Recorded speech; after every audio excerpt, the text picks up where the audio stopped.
Real Maharashtra 24 news, आम्ही दाखवतो सत्य। अलीकडे ट्रेन हे व्हायला लागले। आपल्याला माहिती आहे सर्वांनाच बीड नगरपालिकेच्या निवडणुकीसंदर्भात बीड नगरपालिका ही SC वर्गासाठी राखीव आहे आणि त्या अनुषंगाने आज आपल्या सर्वांची संवाद करतोय। आपल्याला माहीत आहे की गेल्या 10 तारखेपासून ते 17 तारखेपर्यंत जो काही घडण झालेली आहे त्या संदर्भामध्ये आपल्याशी बोलतोय। सुरुवातीला नगरपालिका ही निवडणूक मला लढवायची नव्हती हे सर्व कार्यकर्त्यांना माहीत आहे, परंतु सर्व कार्यकर्त्यांनी आग्रह केला की हे आपण निवडणूक लढवली पाहिजे आणि राष्ट्रवादीकडून सुद्धा मला विजयसिंह पंडित असतील, आमदार विजयसिंह पंडित यांनी मला फोन केला की आपण ही निवडणूक लढवावी। अजितदादाचा निरोप आहे, पूर्ण ताकदीनिशी आपल्याला ही निवडणूक लढवायची। मी त्यावेळेस स्पष्ट सांगितलं की मला काही ही निवडणूक लढवायची नाही, परंतु काही या 3-4 दिवसामध्ये कन्व्हिन्स करायचा प्रयत्न केला आणि मी माझ्या कार्यकर्त्याची बैठक घेतली। कार्यकर्त्याला मी पहिली सूचना दिली की ही आपण निवडणूक लढवावी, परंतु सर्व कार्यकर्त्यांनी आग्रह केला की आपण ही निवडणूक लढवली पाहिजे। मी त्यांच्या इच्छा खातर निवडणूक लढवण्याचा निर्णय घेतला आणि राष्ट्रवादीच्या नेत्यांना मी निरोप दिला की मी निवडणूक आपणही विनंती केलेली आहे आणि म्हणून निवडणूक लढवण्याचा मी निर्णय घेतला आणि बघितलं की 13 तारीख असेल, 12 तारीख असेल, 14, 15पर्यंत सर्व वर्तमानपत्रामध्ये बातम्या आल्या आणि त्याच्यामध्ये पप्पू कागदेला तिकीट सुटणार आणि एका वृत्तपत्रामध्ये तर स्पष्टपणे सांगितलं की पप्पू कागदेचं तिकीट हे फायनल झालेलं आहे, त्यांना उमेदवारी मिळाली। मला असं लक्षात आलं की जेव्हा माझी उमेदवारी टाळण्यात आली त्यावेळेस असं लक्षात आलं की जे काही 3-4 दिवस बातम्या पेपरला आल्या, पेपरमध्ये आलेल्या आहेत, त्याच्यामध्ये माझ्या छबीचा, माझ्या प्रतिमेचा वापर केला आणि जे खालचे कॅन्डिडेट्स आहेत नगरसेवकाचे ते त्यांनी जमवण्याचा प्रयत्न केला। मला अनेक नगरसेवक जे उभा टाकलेले आहेत त्यांचे मला फोन आले 15 ते 20, आम्ही तुमच्यामुळं राष्ट्रवादीचं घड्याळ घेतलं आणि आज तुम्हाला तिकीट नाही आहे। त्यांनी त्यांचा राग आणि त्यांच्या भावना माझ्यापाशी व्यक्त केलेल्या आहेत। आजच्या पत्रकार परिषदेमध्ये मी बोललेलो आहे की माझं तिकीट कापल्यामुळं मी आज माझ्या भावना व्यक्त करत नाही। ह्या पूर्ण समाजाच्या ज्या भावना आहेत की ज्या पद्धतीनं एक स्वाभिमानी नेतृत्वाला, स्वतंत्र विचाराचा असणाऱ्या कार्यकर्त्याला तुम्ही डावलून एका विशिष्ट ज्याचं की शेख मुजीब नावाचा माणूस आहे त्याच्या पत्नीच्या सासूला, पत्नीच्या आईला तिकीट देण्यात आलं, म्हणजे या ठिकाणी तुम्ही मुस्लिम लोकांना तिकीट देण्याचं काम एसीच्या जागेवर केलेलं आहे। जी ही प्रवृत्ती आहे राष्ट्रवादी काँग्रेस पक्षाची आणि तुम्ही खऱ्याखुऱ्या भीमकन्याला तिकीट दिलेलं नाही, तुम्ही मुस्लिम महिलेला तिकीट देण्याचं काम आपल्या माध्यमातून झालेलं आहे। त्याचा निषेध करण्यासाठी आम्ही सर्व दलित संघटनेचे सर्व प्रतिनिधी, पूर्ण समाज या ठिकाणी एकवटलेला आहे आणि मी त्यांच्या वतीनं मी आपल्या भावना व्यक्त करतोय आणि या माध्यमातून आपण बघितलं की माझा एकच त्याला प्रश्न आहे, तुम्ही जर एसीच्या कुठल्याही खऱ्या कर्त्याला, भीमकन्याला जर तिकीट दिलं असतं तर त्याचं आम्ही काम केलं असतं, तुम्हाला सहकार्य केलं असतं, परंतु आज आम्ही निर्णय घेतलेला आहे की बीड नगरपालिकेमध्ये राष्ट्रवादीच्या घड्याळाला मतदान करायचं नाही। आम्ही सर्व समाजाने निर्णय घेतलेला आहे। आम्ही जे आज या ठिकाणी जे उपस्थित आहे आम्ही सर्वांनी निर्णय घेण्यात आलेला आहे की राष्ट्रवादीचा या ठिकाणी जाहीर निषेध करायचा आणि राष्ट्रवादीचं घड्याळीचं काम करायचं नाही, हे सर्व समाजाच्या वतीनं आम्ही निर्णय घेतलेला आहे। आणि जो काही निर्णय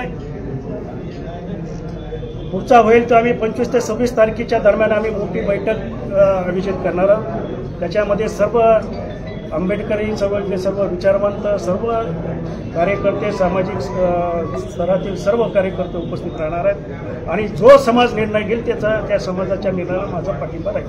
तरी पण तुमची भूमिका काय? पत्रकार परिषदेमध्ये तुमच्या नावाचा त्यांनी प्रस्ताव आपण पक्षाकडे पाठवला आहे आणि त्यावरती पक्ष निर्णय घेईल असं सांगितलं होतं. तर त्यानंतर अमरसिंह पंडितांची पत्रकार परिषद झाली आणि उमेदवार जाहीर झाला. त्यामुळे त्यांनी सांगितलं की आपण 3 उमेदवारांचा प्रस्ताव पाठवला होता. त्या अनुषंगाने सर्वेमध्ये जो जास्त आहे त्याचं ते नाव फायनल करण्यात आलं असं त्यांनी सांगितलं. मला सांगा, पप्पू कागद्याचा सर्वे होऊ शकतो का? पप्पू कागद्याचा सर्वे होऊ शकतो का? पप्पू कागद्याचं नाव गेल्या 30 वर्षापासून घराघरामध्ये अनेक लोकांच्या बहुजन समाजाच्या मी समस्या सोडवतो. माझ्या ऑफिसला आलेला माणूस काम करूनच घेऊन जातो. मी त्याचं काम करतो. मी त्याला कधी जातपात विचारले नाही. पप्पू कागदेचा कधीही सर्वे कुणीही करू शकत नाही. परंतु मी आपला सर्वे 3 तारखेला आपला सर्वे मी आजच सांगतो की आपण 3 नंबरला राहाल.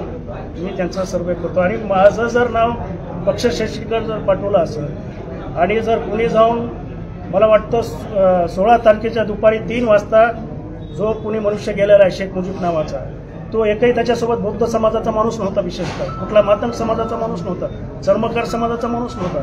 त्याच्यासोबत सगळे मुस्लिमचे सगळे माजी नगरसेवक आणि त्यांनी त्या ठिकाणी काय मांडलं मला माहीत नाही. परंतु एक तर ते तिथं बौद्ध समाजाचा माणूस नव्हता आणि तुम्ही जर दुपारी 3 वाजता भेटून संध्याकाळच्या 7 वाजेपर्यंत 3 तासाच्या तासामध्ये कुणाचा सर्वे होऊ शकतो का? आणि माझी जर शिफारस एकट्याची केली असेल तर ते तुम्ही म्हणजे मला टाळू शकता का पक्षश्रेष्ठी? ह्याची सुद्धा तपासण्याची गरज आहे. त्यांचं एकच एकच त्यांच्यातून दिसून आलं की इथं या ठिकाणी चळवळीतल्या कार्यकर्त्याला तिकीट द्यायचं नाही, कारण चळवळीतले कार्यकर्ते हे स्वतंत्र विचाराचे असतात. कुणाच्याही दबावाखाली ते काम करत नाही, त्याला हे माहीत आहे. आणि त्यांना माहीत आहे जर ह्यांना जर तिकीट दिलं तर निश्चितपणे बीड शहराचा विकास झाल्याशिवाय राहणार नाही. हे त्यांच्या लक्षात आल्यानंतर मला असं वाटतं की त्यांनी तिकीट कापण्याचं किंवा काय जे असेल ते तुम्ही म्हणलात की त्या वरून त्या मेसेज आला वगैरे त्यांनी केलं असं. फक्त तर बीडमध्ये एससी प्रवर्गाच्या महिलेसाठी नगराध्यक्षपद आरक्षित झालं होतं. त्यानंतर पासून तुम्ही असाल किंवा अजिंक्य भैया असतील किंवा जे कोण सक्रिय आहेत त्यांची नावं चर्चेत होती की यांना संधी मिळाली आणि मिळावी अशी बहुजनांची इच्छाही होती बीड शहरातील. परंतु या प्रमुख पक्षांनी कुठेतरी तुम्हाला आश्वासन देत झुलवत ठेवलं आणि ऐनवेळी उमेदवारी जाहीर करताना झोपेत धोरणा घातला असं वाटतं. बघा, निश्चितपणे त्यांनी म्हणजे काय त्याला विश्वासघात केलेला, पूर्ण आंबेडकरी चळवळीचा विश्वासघात केला. त्याचं कारण असं आहे, ह्याच्यामध्ये भूमाफिया, तुमचा बाळू माफिया, गुटखा माफिया ही लोक घुसली, त्यांच्या दारात गेली आणि त्यांना इथल्या नगरपालिकेच्या माध्यमातून ज्या वक्फ बोर्डच्या जमिनी आहेत त्याचा PTR काढायच्या, त्या जमिनी त्यांच्या नावावर लावायच्या. इथं त्यांना गुटखा घराघरीमध्ये नेऊन त्यांना 2 नंबरचा गुटखा हे करायचा आहे, हे भाडूचा धंदा करायचा. ही लोक घुसलेले अर्थकारण झालं. त्याच्यामध्ये तिकीट देण्यासाठी पैशाचा मोठ्या प्रमाणात व्यवहार झालेला आणि हे कारण आहे की म्हणजे अर्थकारण झाल्यामुळं सुद्धा माझं तिकीट कटण्याचे संशय. अध्यक्ष साहेब, तुम्ही असं म्हणालात की राष्ट्रवादीला मतदान करायचं नाही, अजित पवार गटाला. तुम्ही तर भाजपचे मित्रपक्ष आहात, तुम्ही सत्तेत आहात, तुम्हाला तिकीट मिळालं नाही म्हणून तुम्ही असं सांगता. मग आता मतदान कुणाला करायचं? ऐकून घ्या, या संदर्भामध्ये पूर्ण समाजाची बैठक जे आम्ही आज इथं प्रतिनिधी सर्व उपस्थित आहे, जो समाज निर्णय घेईल त्याच्या मी पाठीशी आहे. मात्र एकंदरीत जर बघितलं तुमचा रोष हा सगळा एक त्या राष्ट्रवादीवरतीच वाटतोय. दुसरीकडे भाजप आहे, तुतारी आहे, त्यानंतर इतर जे काही आहेत त्यांनी सुद्धा अशा पद्धतीने संधी दिली आहे. आता अजिंक्य भैयाचं नाव देखील तुतारी गटाकडे चर्चेला जातो, त्यांना देखील संधी दिली नाही. मग तुमचा एकटा रोष फक्त राष्ट्रवादीवरतीच का, घड्याळावरतीच? प्रश्न, राष्ट्रवादीने जर ओरिजिनल SC दिला असता, ओरिजिनल मातंग, चर्मकार, बौद्ध हा जर दिला असता तर मी त्याचं काम केलं असतं किंवा ही प्रेस घेण्याची सुद्धा मला वेळ आली नसती. परंतु ज्या पद्धतीनं त्याने एक मुस्लिम SCच्या नावाखाली उमेदवार दिला, ह्या प्रवृत्तीला माझा विरोध आहे, या राष्ट्रवादीला विरोध आहे, त्या राष्ट्रवादीच्या प्रवृत्तीला विरोध आहे. दुसरी गोष्ट मी सांगितलं की मला पोलीस प्रशासनाने अजित पवारच्या दबावाखाली पोलीस प्रशासनाने मला नोटीस दिलेली. ती नोटीस अशी दिलेली आहे की तुम्ही तुमच्या ऑफिसला फार मोठी गर्दी करताय, तुम्ही सोशल मीडियामध्ये काय वापरताय. आता मला सांगा, माझ्या महारत्नाच्या जमिनी आम्ही मागायच्या का नाही? आम्ही महारत्नाच्या जमिनी आता सोशल मीडियावर जास्त व्हायरल झाल्या असेल, व आमच्या जमिनी आम्हाला महारत्नाच्या जमिनी तुम्ही परत द्या ना. आणि त्या ठिकाणी मला पोलीस प्रशासनाने नोटीस दिलेली आहे तुमच्या ऑफिसला. फार माझ्या ऑफिसला इलेक्शन असो या नसो, आपण बघितलं 400-500 लोक मला रोज भेटतात 10 ते 5च्या दरम्यान. येताना गुप्त माहिती आली असे सांगतात ते. गुप्त माहिती आली जर मला दाखवा की मी कुणाला धमकी दिली किंवा कुणाला काय केलं, गुप्त माहिती मला सांगतात ते. मी त्यांना उघड माहिती देतो की या शहरामध्ये व्यवसाय मोठ्या प्रमाणात आहे, मटका मोठ्या प्रमाणात आहे, पत्त्याचा क्लब मोठ्या प्रमाणात आहे, शहरामध्ये गुटखा घराघरामध्ये आहे. ते काय पान नवीन निघाले, आता नवीन पिढी गुलचंद पान हे पोलीस पुरवतात, ते खातात त्यांना माहित नाही का? हे उघड माहिती कवाक साहेबाला देतो. SP साहेब, माझ्या गुप्त माहितीची तुम्ही अजित पवारांच्या सांगण्यावरून किंवा पंडित साहेबांच्या सांगण्यावरून तुम्ही माझी गुप्त माहिती ठेवू नका. मी असल्या नोटिसीला भीक घालत नाही. मी आंबेडकरी चळवळीमध्ये गेल्या 30 ते 35 वर्षामध्ये पासून मी रोडवरची चळवळ करतो. प्रत्येक आंदोलनामध्ये मी अनेक वेळेस मध्ये जेलमध्ये गेलेलो आहे, म्हणून मी अशा नोटिसीला भीक घालत नाही आहे. रामदास आठवले साहेब असतील. एक मिनिट. मात्र विशेषतः पाहायला गेलं तुमचं नाव शेवटच्या क्षणी डावलण्यात आलेलं आहे. जिल्ह्यामध्ये तुमची भूमिका काय असणार, विशेषतः गेवराला तुमची भूमिका काय? माझी स्पष्ट भूमिका आहे की राष्ट्रवादी काँग्रेसने जे त्याच्या प्रवृत्ती दाखवली आहे त्या माझा विरोध आहे. आणि जिल्हा परिषदची निवडणूक असेल, नगरपालिकेची निवडणूक असेल, पंचायत समितीची निवडणूक असेल, या निवडणुकीमध्ये आंबेडकरी चळवळ त्याला धडा शिकवणार.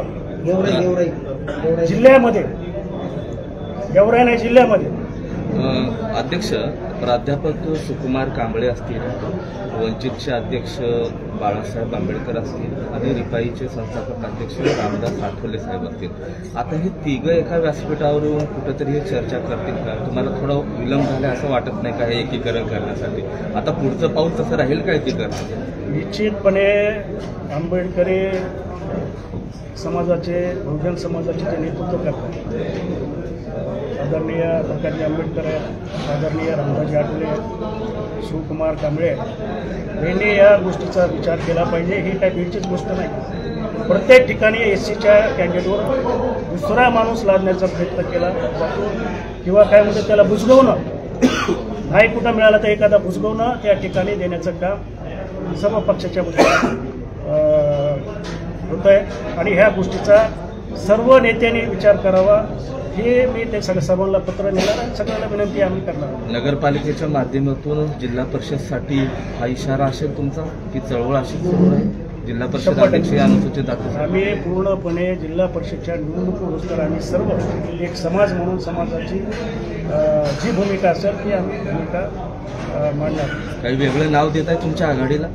नाही, कसं आहे आता राजकारणामध्ये सगळ्याला सोबत घेऊन आपल्याला करावं लागतं. व्यापक जर आघाडी होत असेल तर तेही आम्ही करायला तयार आहेत, परंतु सर्व जाती धर्माच्या लोकांना सोबत करावं लागतं. आपण जर पाहिलं तर स्वतः विजयसाहेब पंडित तुमच्या ऑफिसला आले होते आणि त्यानंतर ही सगळी चर्चा सुरू झाली होती.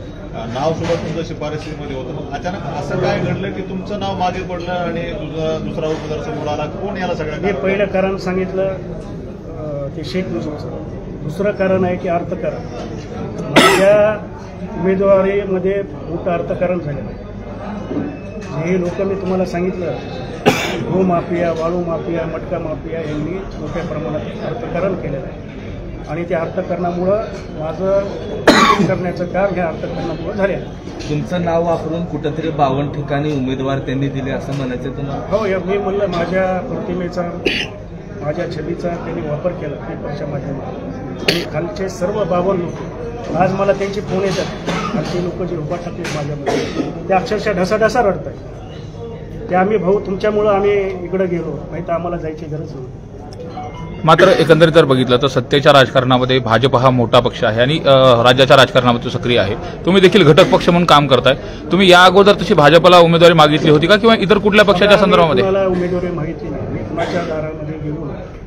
मलाच त्यांनी विनंती केली, वारंवार विनंती केली. एकदा नाही, विनंती वारंवार केली. मला किमान 8-10 दिवस कर्वेच करायला लागले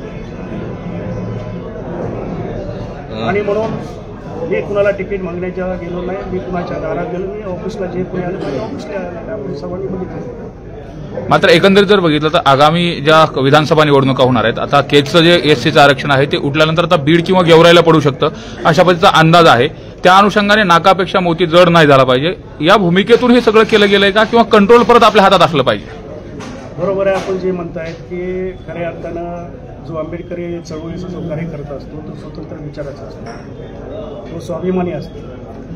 आणि अशा कार्यकर्त्याला जर आपण थोडंसं संधी दिली तर त्यांना माहीत आहे संधीचं ते सोनं केल्याशिवाय राहणार नाही. घराघरामध्ये जाऊन त्यांनी समस्या सोडण्याचा अगोदरच प्रयत्न काही नसताना केला. आमच्याकडे 30 वर्ष कुठलीही सत्ता नाही, तरीसुद्धा हे बहुजन समाजाची लोक कामं करतात. त्यांची लोकप्रियता हे वाढत चाललेल्या मोठ्या प्रमाणामध्ये लोकप्रियता आहे, ह्याचा ते विचार करतात. आणि उद्या आपल्यासुद्धा खुर्चीला धोका होऊ शकतो, ही त्यांची भूमिका असावी. अजिंक्य चांदणे, तुम्ही शरद पवाराचे खरं तर मित्रपक्ष म्हणून आहात. तुम्हाला तिकीट फायनल झालं होतं, मात्र तुम्हाला ह्या ऐन वेळेला बाजूला काढण्यात आलं. तुमची भूमिका आताच्या या निवडणुकीत आणि खास करून शरद पवार गटासाठी काय राहील?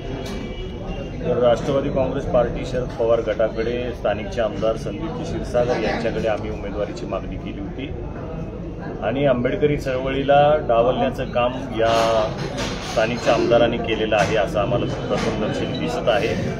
की चळवळीतला कार्यकर्ता हा बीड शहराच्या राजकारणामध्ये आला नाही पाहिजे आणि बीड शहराच्या विकासासाठी आमचा जो दृष्टिकोन आहे हा दृष्टिकोन आम्ही जशीच आरक्षित जागा पडली तेव्हापासून आम्ही जनतेच्या समोर मांडत आहोत. आणि हा जो आमची भूमिका आहे बीड शहराच्या विकासाची, या भूमिकेला कुठंतरी थांबवण्यासाठी रोखण्यासाठी आमची उमेदवारी राष्ट्रवादी काँग्रेस पार्टी आणि स्थानिकच्या आमदाराच्या माध्यमातून डावलण्यात आलेली आहे असं आम्हाला वाटतं. आणि बीड नगरपालिकेमध्ये एक कुरण म्हणून बीड नगरपालिकेला पाहिलं जातं, पैशाचं कुरण आहे ते. आणि हे प्रस्थापित लोकांना आमच्यासारखे चळवळीतले बंडखोर कार्यकर्ते जे त्यांना त्या नगरपालिकेमध्ये चोऱ्या करण्यापासून अडवू शकतात, अशांना उमेदवारी मुद्दाम या प्रस्थापितांनी डावललेली आहे असं आमचं मत आहे. अजय सरवडे, तुम्ही वंचितकडनं देखील तुम्ही उमेदवार घोषित केलेला आहे. कागदे साहेबांच्या नेतृत्वात आता तुमची काय भूमिका आहे? बीड नगर परिषदेचं नगराध्यक्षपदाचं जे आरक्षण आहे ते आरक्षण अनुसूचित जातीच्या महिलेसाठी सुटलेलं होतं, परंतु या ठिकाणी ज्या प्रस्थापितांनी फक्त नियंत्रित आणि ठेवलेल्या व्यक्तींनाच समजा उमेदवाऱ्या त्यांनी डिक्लेअर केलेल्या आहेत. परंतु आम्ही या ठिकाणी जिजाऊ, सावित्री आणि रमाईच्या विचारांना मानणारी आणि विचारांना मानणाऱ्या उमेदवारी आम्ही आज काल जाहीर केली आहे. पुढची भूमिका कागदे साहेब कधी जाहीर करणार आहेत, कुठल्या वारी, किती दिवसानंतर? आणि जे प्रमुख पक्ष आहेत त्यांना काय इशारा असेल, ज्यांनी अशा पद्धतीनं चळवळीतल्या कार्यकर्त्यांना टाळलेलं आहे, विशेषतः त्यांच्या हाताखालचं मांजर होईल अशा पद्धतीच्या व्यक्तींना देखील तिकीट दिलेलं आहे. त्यामुळे एकंदरीत आंबेडकरी चळवळी असतील यांची भूमिका काय असणार आहे आणि या निवडणुकीत कसा त्यांना परिणाम दिसेल? बघा, आम्ही सर्व समाज म्हणतो, समाजातील विचारवंत असतील, सर्व डॉक्टर्स, प्राध्यापक आणि सर्व समाज 25 किंवा 26 तारखेला एक व्यापक बैठक घेणार आहोत आणि त्यामध्ये आम्ही सर्वजण मिळून जो निर्णय समाज म्हणून जे घेतील त्या निर्णयाला आमचा पाठिंबा राहील.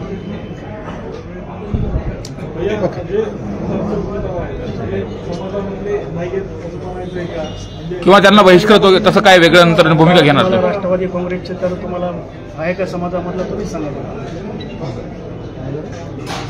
नेमकी समाज म्हणून काय आव्हान असेल आणि त्यांच्या संदर्भामध्ये समाज म्हणून एकच आव्हान आहे की ज्या प्रस्थापित लोकांनी पुढाऱ्यांनी ज्या खऱ्या खुऱ्या भीमकरणाला डावललं आणि इतर समाजाच्या माध्यमातून जी उमेदवारी दिली अशा लोकांना धडा शिकवला पाहिजे आणि आम्ही सर्वजण म्हणून आम्ही धडा शिकवतो. या धडा शिकण्यासाठी एखादा पॅनल उभा केलेला आहे. आम्ही 26ला ती भूमिका जाहीर. थँक्यू. 26ला जाहीर. Yes, okay.